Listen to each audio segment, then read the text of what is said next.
Jesus stands amongst us in thy risen power. Let this time of worship be a hallowed hour. Amen. Make a joyful shout to the Lord, all the earth. Serve the Lord with gladness. Come before his presence with singing. Know that the Lord He is God. It is he who has made us, and not we ourselves. We are his people, and the sheep of his pasture. Enter into his gates with thanksgiving, and into his courts with praise. Be thankful to him, and bless his name. For the Lord is good, his mercy is everlasting, and his truth endureth for all generations. Let us look to God in prayer. Let us pray. Most gracious, bountiful, living and loving Heavenly Father, we thank you, O God, for adding this day in our lives and giving us this wonderful privilege, O God, to worship you in the beauty of this hour. We praise you, O God, we worship you, Master, for adding this day in our life, for the refreshing rest of last night, and for the protection that we enjoyed throughout the past week. Even as we begin this worship service, it's our prayer, O God, that you would bless this worship service. Let our praises be acceptable in thy sight. And O God, even as we go to the breaking of your word, it's our prayer this morning that you would speak to each one of us. Unto your hands we commit this worship service, and we pray, O God, for all those who have joined in this worship service. We pray that you would bless each one of us, that we would be people who would worship you in truth and spirit. In Christ's name we pray. Amen. Friends, at this time we'll rise up and sing a beautiful hymn number 72 from the Methodist hymnal, hymn number 72. All hail the power of Jesus' name.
remain standing, we'll turn to the back of the hymnal to affirm our faith as found in the back of the hymnal number 738. Let us unite in this historic confession of Christian faith. I believe in God, the Father Almighty, maker of heaven and earth, and in Jesus Christ, his only Son, who was conceived by the Holy Spirit, born of Virgin Mary, suffered under Pontius Pilate, was crucified, dead, and buried. The third day he rose from the dead. He ascended to heaven, and sitteth at the right hand of God, the Father Almighty. From thence he shall come to judge the quick and the dead. I believe in the Holy Spirit, the Holy Catholic Church, the communion of the saints, the forgiveness of sins, the resurrection of the body, and the life everlasting. Amen. Please be seated. Friends, we'd like to welcome each one of you to this Sunday worship service, in this virtual worship service that we are conducting. It will both be in the official Facebook of the English Methodist Church and also in the YouTube. We'd like to thank you for joining in this worship service, and it's our prayer this morning that this worship service will be a very meaningful experience for each one of us as we worship, not as a congregation, till the time God opens up. Friends, although the government has issued orders that we can have the congregational worship service from the 8th of June, but looking at the health and the life of the congregation, the our Bishop, Honorable Bishop M.A. Daniel, has given the directives that till 30th of June, we won't have the congregation worship service, but definitely we will be worshiping our living God wherever we are in this virtual worship service. The Fridays we have the day of fasting and prayer, and so friends, please join us for a day of prayer with fasting on every Friday from 9 a.m. to 3 p.m. The following people celebrate their birthdays this week. Mrs. Bhavna Sandeep, daughter of Mr. Stanley Samuel, celebrates her birthday on the 17th of June. Mrs. Grace Nirmala Sunita celebrates her birthday on the 17th of June. Mrs. Shanta Deepak Nedram celebrates her birthday on the 18th of June. Reverend F.J. Valsalan celebrates his birthday on the 19th of June. And Dr. Miss Iris Ippen, daughter of Brigadier Sunny and Dr. Annie Ippen, celebrates her birthday on the 20th of June. Even as our loved one begin a new year in this week, let us uphold them in our personal and in our family prayers. There's a couple who celebrates their anniversary this week. Mr. and Mrs. Stephen Appaswamy celebrates their wedding anniversary on the 18th of June. Friends, request you to kindly uphold the repair of the parsonage as it is underway. And if you want to donate towards the repair of the parsonage, please mark it on the envelope, donation towards the repair of the parsonage, and you can give it to either me, the treasurer, Mr. Stanley Samuel, or to the secretary, Mr. Cyril Charles. Please mark it on the envelope and please give it to any of us. Friends, this morning as we go to a time of prayer, I especially like to request you to uphold in your prayers following people. Dr. K. Theophilus is recuperating, and we definitely request you to pray for him. Dr. K. Theophilus, Mrs. Jennifer Andrews Pakinathan, we request you to pray for her. Pray for Mrs. S. M. Manu, Mrs. M. J. Noah, and Mrs. U. James. Please remember them in your prayers. Also request you to please uphold Dr. and Mrs. Selma Nedram in your personal and in your family prayers. Also would request you to pray, please uphold Mrs. Rajni. She is a helper of Dr. Esther Joseph. She had a fall and she has damaged her spinal cord. And so please uphold her in your personal prayers. Friends, this morning as we go to God in prayer, I'd like you to sing a beautiful hymn, just one verse of this beautiful hymn written by Charles Wesley. Charles Wesley, 2 years before he had his conversion, he was traveling, and in a sea voyage he was stuck with a storm. In the midst of the storm, he saw God's hand as God had power over the storm and delivered him. And then he writes this beautiful hymn, Jesus, lover of my soul, let me to thy bosom fly. As we go to God in prayer, let us pray that God who sustained us thus far would continue to bless us, continue to take care of us.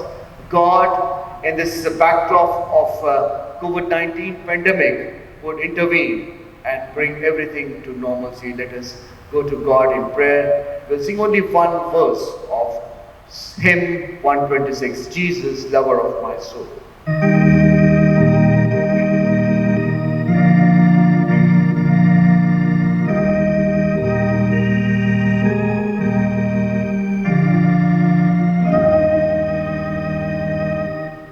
Jesus, lover of my soul, let me to thy bosom fly.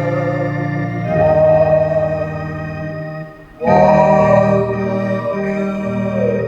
earth is through, while the tempest still on high.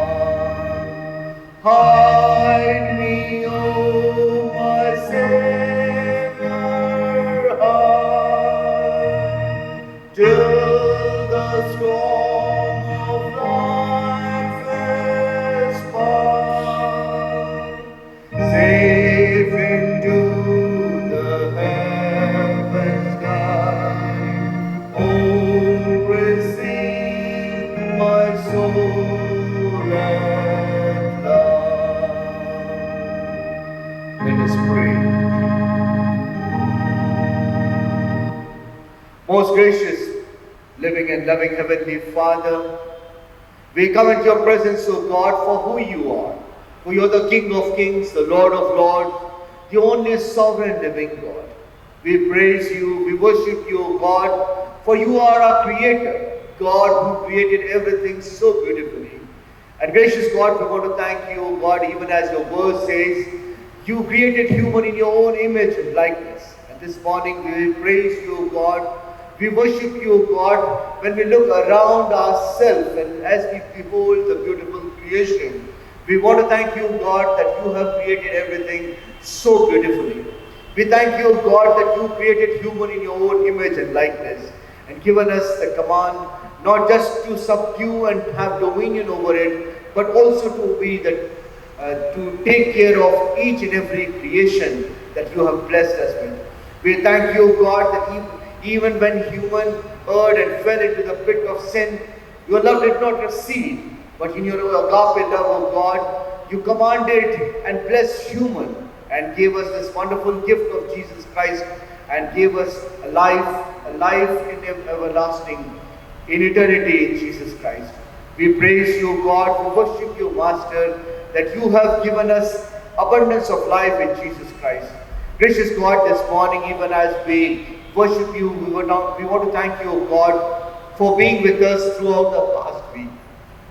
Through the ups and downs of a life, you have taken care of all our needs. Through the journey of a life, O God, through the dusty paths of life, you have carried us through. And this morning, O God, we want to thank you, O God, that you have been our Ebenezer, God, our helper this far. We want to thank you, God, for being with us and guiding us and blessing us. Gracious God, we want to thank you for our very life, for our parents. We want to thank you. We want to thank you, God, for the good families that you have given to us, O God. We want to thank you, God, for the good social status and giving us the wonderful gift of Jesus Christ. Gracious God, this morning, even as we thank you, we especially want to uphold each one of us into to the throne of grace. We especially at this time pray for the world over, even as the world fight with the challenges of COVID-19. In this time of pandemic, oh God, when there are so many people suffering, Father, we pray that you will intervene. You are a creator, you are a sustainer, and you are a redeemer. And Father, this morning we pray that you would intervene the life of the human, and not just the life of the human, but the whole creation. Gracious God, we pray that you would intervene and enable, oh God, let this pandemic stop. And oh God, let everything stop, oh God. Father, we pray that especially for those people who have been affected by the coronavirus. We pray, oh God, for those who have lost their loved ones. We pray, oh God, in this time of grief and sorrow, you would intervene, that the peace that surpasses all human understanding would be restored in the hearts and minds of these people and the families. Father, we especially pray for those who have been affected by the coronavirus, who have been tested positive. God, we pray that you would touch them in a special way. And God, we pray that you would heal them completely. Father, we at this time also pray for families who have been displaced, families who have lost their jobs, families who have lost their livelihood, their business, and everything. God, we pray that you would provide for them. God, we pray that you would give them the blessings and bless each one of them. At this time, oh God, we especially want to uphold our own country. We pray for our Prime Minister. We pray for all the Chief Ministers. We pray for all the Governor. We pray, oh God, for the bureaucracy, that you would intervene even through them, oh God. Father, we pray that let your blessings be restored in the lives of the people, oh God. And Father, this time, in the end times, oh God, let your church become a channel of blessings. God, we pray that you will bless your church. Father, this morning we want to pray for the church at large, irrespective of all the denominations. We commit them into your hands and pray that you would bless your church, your bride. And pray, oh God, let your church become a blessing. Let your church become a channel of love, hope, and peace, oh God. We especially at this time pray for the Methodist Church in India. We commit all our bishops into your hands and pray that you would bless each one of them. We pray for all the conferences and commit them into your hands, oh God. We pray very especially for our own bishop, Honorable Bishop M.A. Daniel. We commit him into your hands and pray. We pray for his leadership. Pray, oh God, that you would guide him and lead him. We thank you, oh God, for the fact, oh God, thus far he has led the conference in a marvelous way, and especially taking important decisions. We thank you all the directives that he has given to us, and pray that you continue to bless him. We pray for our executive secretary. We pray for all the district superintendents. We pray for all the pastors and all the leaders of the church. We commit them into your hands. Pray, oh God, that you would use these churches as a channel of blessings for many. We especially want to uphold English Methodist Church to thy throne of grace. We thank you, O God, for this wonderful church that you have established. And even as the church ministers for 146th year, Father, we pray let this church be a blessing to the people in this vicinity and to the people at large. We ask your blessings upon this church. We especially at this time pray for the different organizations of the church. We commit these organizations of the church into your hands and pray, O God, that you would bless them. We pray for the pastorate committee as it takes the important decision. We pray that you would bless the pastorate committee.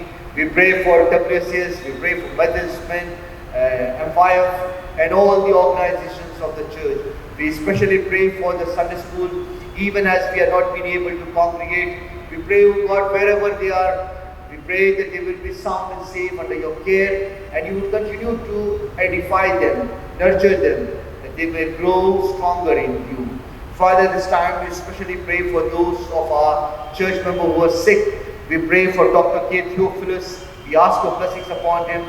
We pray for Mrs. Jennifer Andrew Parkinathan. We ask your blessings upon this child of ours and commit her into your hands.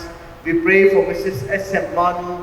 We pray for Mrs. M.J. Noah. We pray, O God, for Dr. Mrs. Salma Netram, and we commit them all into your hands.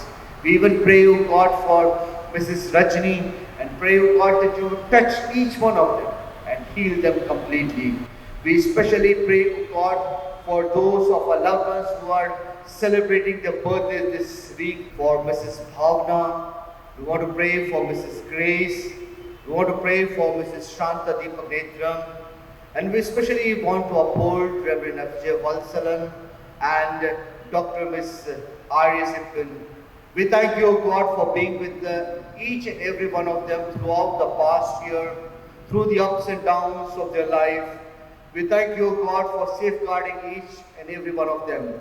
And even as they will be stepping into a new year of their life, we pray, O God, that you would guide them, lead them, that this coming year will be a very blessed year, a Christ-centered year in your hands, and you would continue to use each one of them for your glory.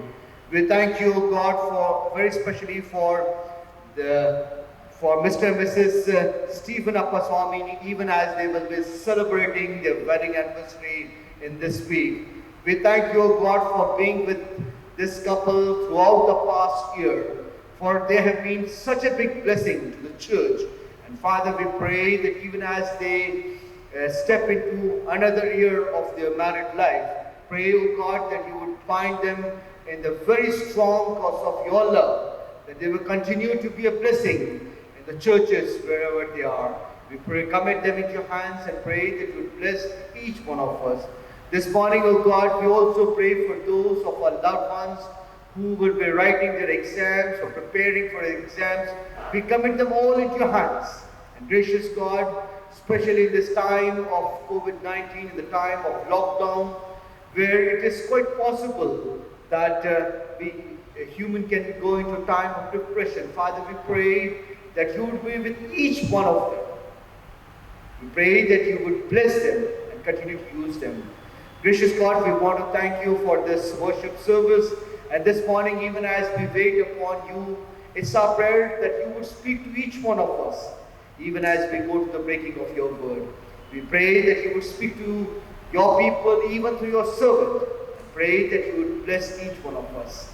Once again, O God, thanking you for all your blessings and committing all our supplication, all our petitions, all our prayers to the throne of grace, and summing up all in the matchless name of our Lord and Savior Jesus Christ, who taught us say while we pray, Our Father, who art in heaven, hallowed be thy name, thy kingdom come, thy will be done on earth as it is in heaven. Give us this day our daily bread. Forgive our trespasses, as we forgive those who trespass against us. Lead us not into temptation, but deliver us from evil. For thine is the kingdom, thy power and thy glory, forever and ever. Amen. Friends, at this time we will go to the reading of the scriptures, and at this time I'll call upon the secretary of our church, Mr. Cyril Charles, to do the scripture reading. The scripture reading for this morning has been taken from the Gospel of St. Mark, chapter 8, verse 27 to 30. Gospel of St. Mark, chapter 8, 27 to 30. I request Mr. Cyril Charles to please come and do the readings for us. For today's meditation, the scripture portion has been taken from the Gospel according to St. Mark, chapter 8, verses from 27 to 30. Mark 8, 27 to 30. Peter's declaration about Jesus. Then Jesus and his disciples went away to the villages near Caesarea Philippi. On the way he asked them, Tell me, whom do people say I am? Some say that you are John the Baptist. They answered. Others say that you are Elijah, while others say that you are one of the prophets. What about you? He asked them, Who do you say I am? Peter answered, You are the Messiah. Then Jesus ordered them, Do not tell everyone about me. Here ends the scripture lesson.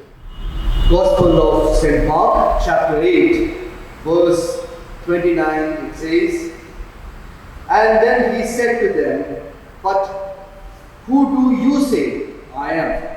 Peter answered and said to him, You are the Christ, the Son of the living God. Let us look to God and pray. Even as we quieten our hearts this morning, O God, even as we wait upon you, it's our prayer this morning, O God, that you would speak to each one of us. Pray, O God, that you would speak to us through your words. You would speak to us, O God, through your servant. And gracious God, we pray that you would speak to us using the limitations of a man. Pray, O God, that you would speak to us despite the limitations of a man. At your hands we commit ourselves. In Christ's name we pray. Amen.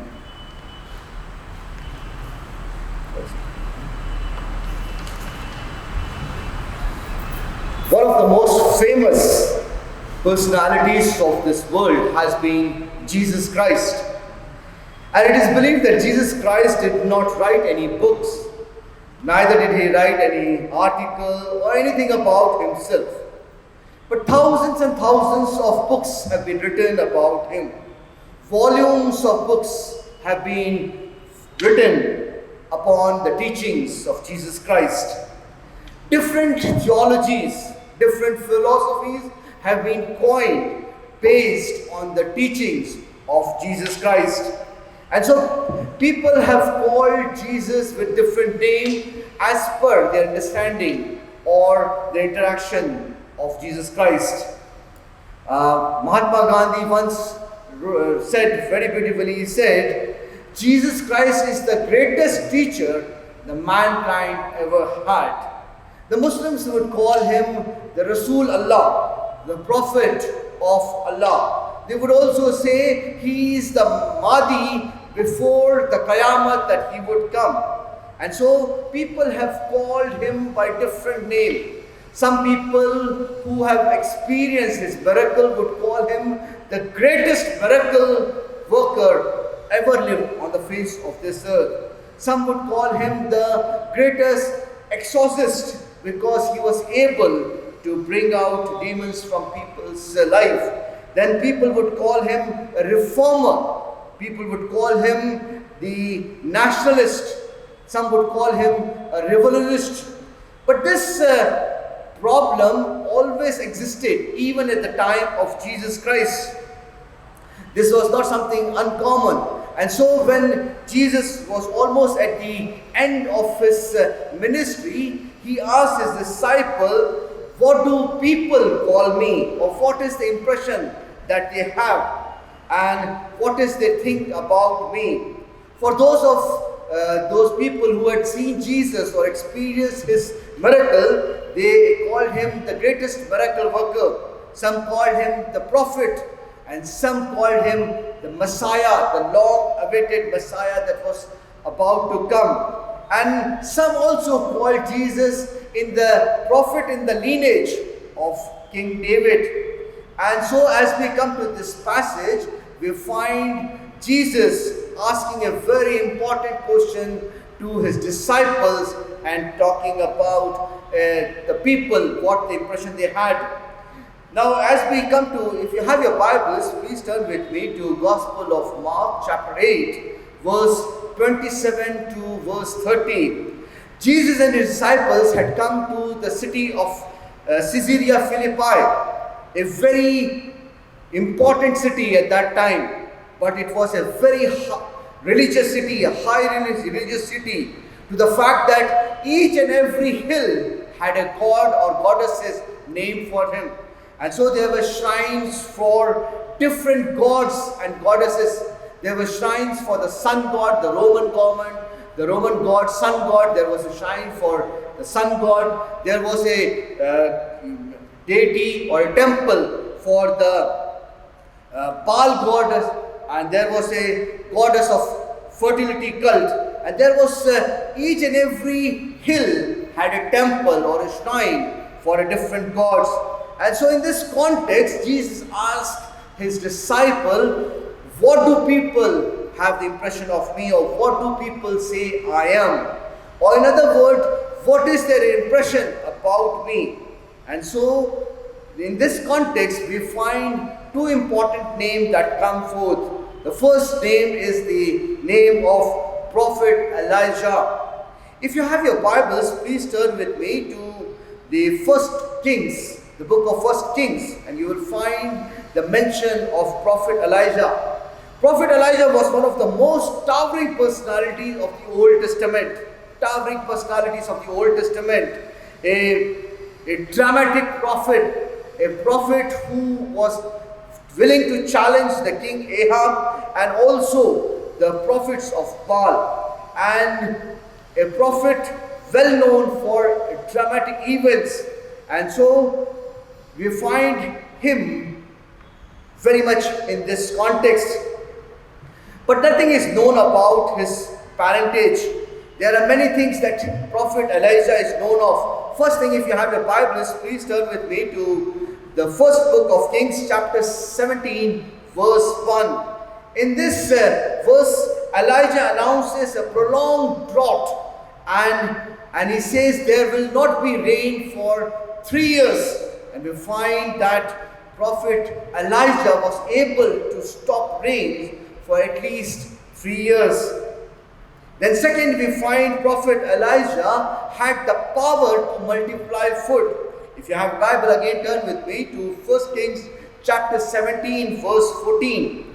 In the city of Zarephath, when he went there, he multiplied the supply of flour and oil to a widow, something similar to what Jesus did when he fed 5,000 and 4,000. Elijah had the power to multiply food, and so when Jesus came and he fed the 5,000 and 4,000, people thought Elijah had come alive. Then again we find Elijah had the power over death. 1 Kings chapter 17, verse 22. Then to him was brought forth a dead child, and then Elijah gave life to this dead child, and he had the power to give life, something similar to what Jesus did when he gave life to Lazarus. And so when the people saw the miracles that Jesus had performed, they thought Elijah had come alive, and so he was known as Elijah. Prophet Elijah has come alive. Elijah was a miracle working person. And when Jesus did all these miracles, they thought that Elijah has come alive. Friends, this morning, even as we look into our own lives, many times Jesus performs great miracles in life. When people are sick in our family, Jesus heals them. We are attracted and we accept Jesus as the greatest healer. Sometimes Jesus provides many things and we are attracted to that. But then, looking at the whole personality of Jesus, miracle worker or provider is just an aspect of his life, a facet of his life. But Jesus is beyond these facets of life. He is much more. Many times we call Jesus as Jehovah Jireh. We call Jesus as Jehovah Rupika, or Jehovah Nissi, or Jehovah Salom, or Adonai. But Jesus is much more than that. He is the Lord, the one who was promised to give us life in abundance. The second person that the people or the disciples brought forth was the person of John the Baptist. In contrast to Elijah, whose parentage was not known, nothing was known about him, we come to John the Baptist, where we know about his parentage, everything. We know from where he has come and to which family he belongs. John the Baptist was from the priestly race, son of a priestly family. His birth was foretold by the angels. He was ordained to be a Nazarite, and his name suggests that he was a gift from God, as grace and mercy of God. But then, when Jesus came into the picture, many thought that John the Baptist had come alive. But John the Baptist was only a messenger to prepare the way of the Lord. He was a powerful preacher like Jesus, but then he was just a sign. He was not the Word. The famous scholar F.M. Marsh in his book very beautifully brings out 7 different distinctions between Jesus and John the Baptist. First one, he says, John was a messenger, Jesus was the one to be announced or the message. Second, John was the voice, Jesus was the word. John was the forerunner, Jesus was the Lord. John was the herald, Jesus was the person spoken of. John was the testifier, Jesus was the truth. John was the lamb and Jesus was the light. And then the last one, John was the baptizer of water, but Jesus was the baptizer of Holy Spirit. Friends, these are few distinctions that F.N. Marsh brings in his book. John was just a signpost, but Jesus was the way. And that is why he said, I am the way, the truth, and the life. Although sometimes Jesus, because of his teaching, because of his new teaching and the authoritative teaching, he was recognized as John the Baptist. But Jesus was much more than that. That was just one facet of Jesus Christ. He was above all these things. When Mahatma Gandhi calls him the greatest teacher, but he stopped there. Jesus is the greatest teacher, but he is beyond a greatest teacher. He is the Messiah. When we come to Islam, I teach Islam in the seminary. When we come to Islam, we find Jesus is accepted as Al-Masiha, the greatest Masiha. But then he is just taken as a prophet, as a Nabi, as a Rasul. And many times the Quran says much more than that. Quran calls him the Kalamatullah, the word of God, Rasulullah, the prophet of God, and then he is Ruhullah, the breath, the word of God. But to the fact that the Muslims will only take Jesus as Nabi, but not as Ibn Allah. But if you look at the totality, Jesus surpasses, or the Quran calls him much more than a Rasul or Nabi. Rather, Quran testified that he is the Messiah sent from God. But then people accepted whatever they could understand. Raja Ram Mohan Roy, one of the reformers in the 19th century who brought so much of reformation in the Indian society, he was one person who initiated the stoppage of child marriage and also Sati Pratha. But then he accepted Jesus only as a teacher. But Jesus is much beyond all these things. Teacher, miracle worker, or a preacher are just facets of his personality. And so, coming to the third thing, we find Jesus asking a very important question to his disciples.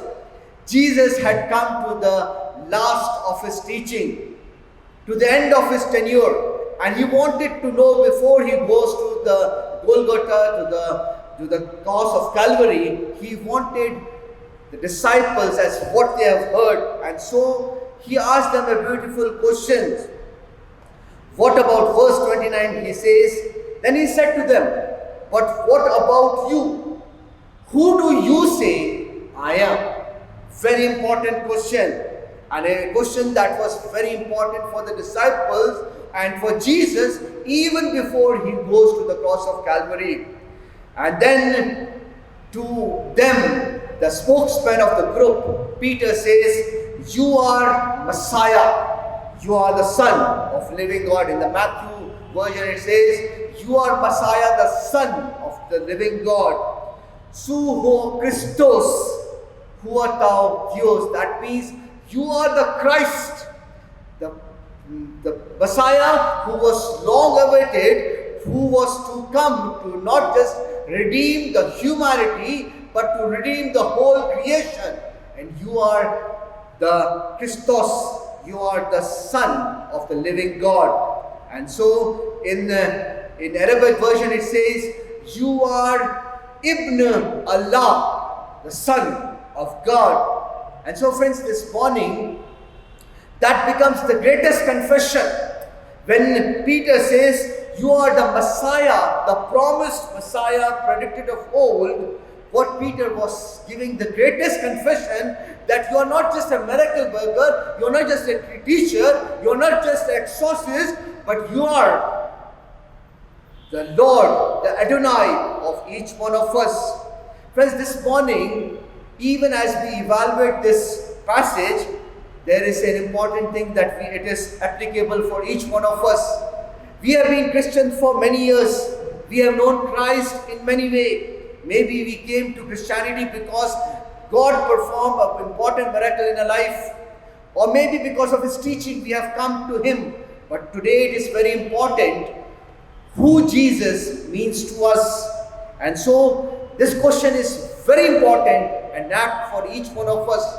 Especially in this case of pandemic, in the backdrop of pandemic, when people are dying, when the whole creation is upside down because of a small virus, it becomes very important who Jesus is and what He means in our life.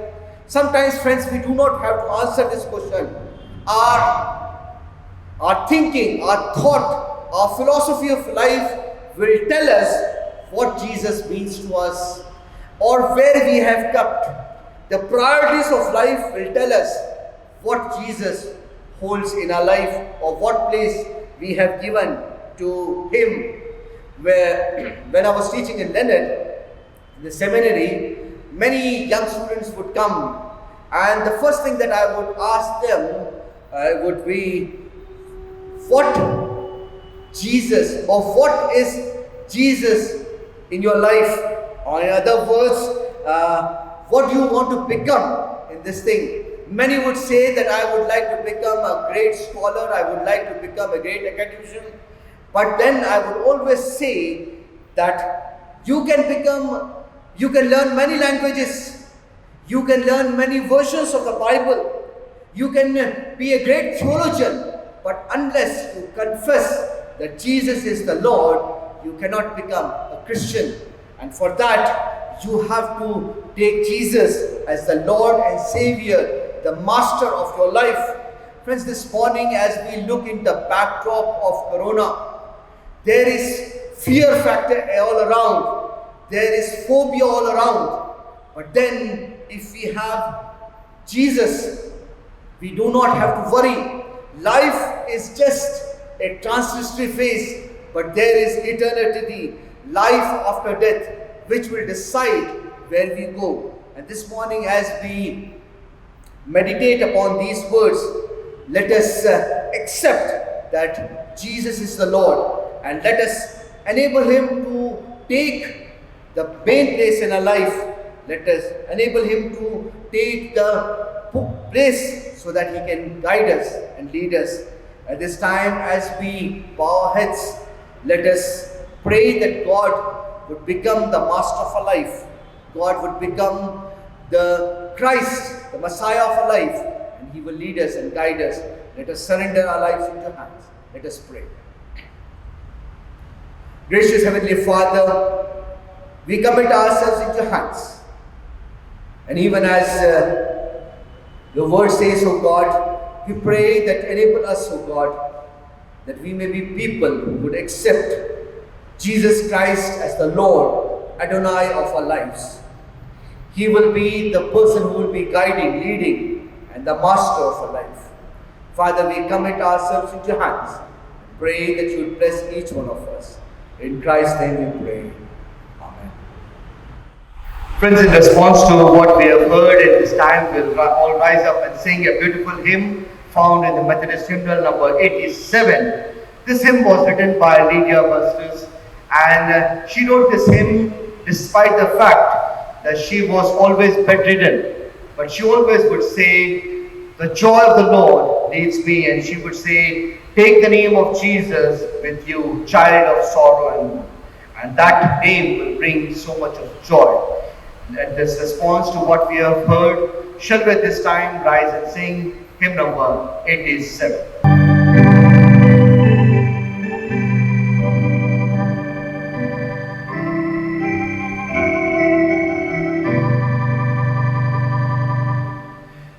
Take the name of Jesus with you, child of sorrow and of woe.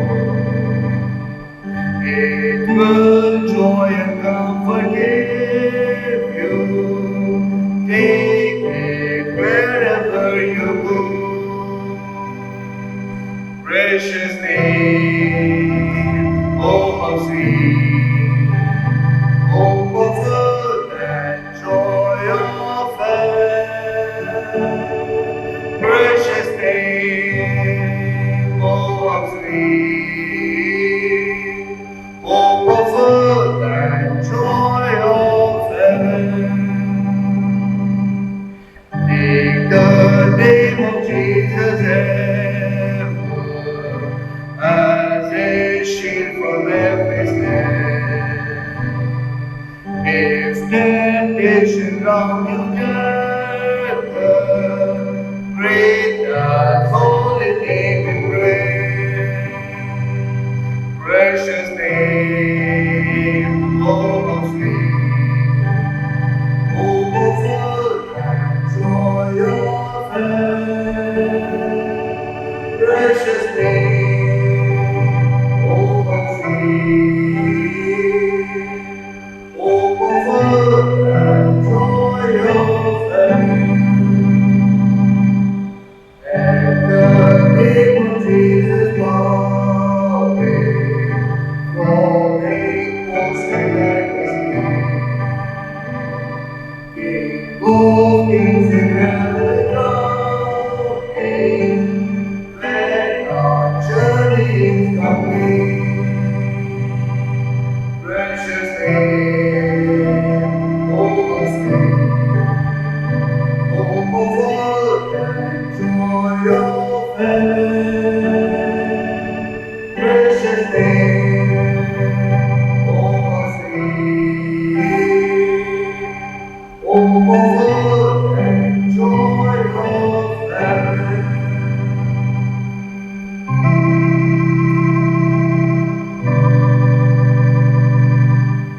Let us pray. Gracious Heavenly Father, we want to thank you for your words, which is like a two-edged sword, which cuts us through and which proves us, which cleanses us, and sets us a right relationship with you. This morning, O God, we want to thank you. And thank you, O God, for the question that was posed to each one of us. Who do you say I am? This morning, O God, even as we worship you, we want to acknowledge, O God, that you are the Christ, Messiah that was sent to give us a life in abundance.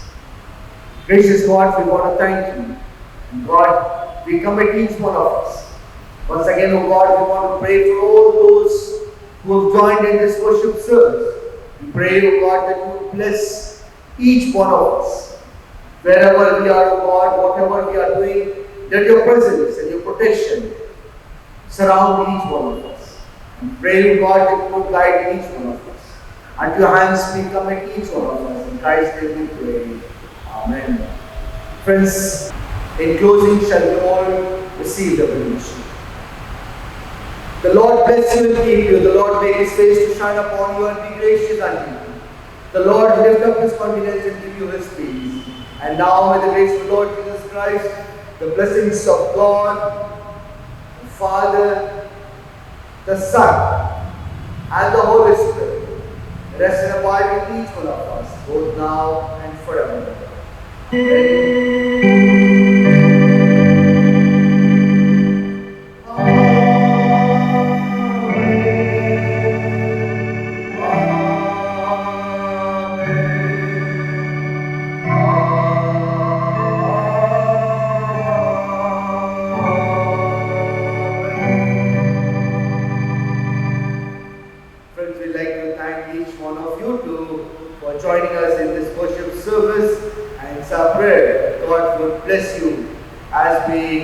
face the challenges of COVID-19.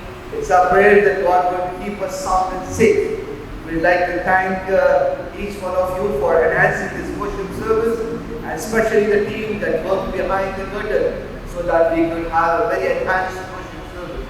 It's our prayer that God would bless each one of you, and we'd like to thank each one of you. God bless you all. Thank you so much.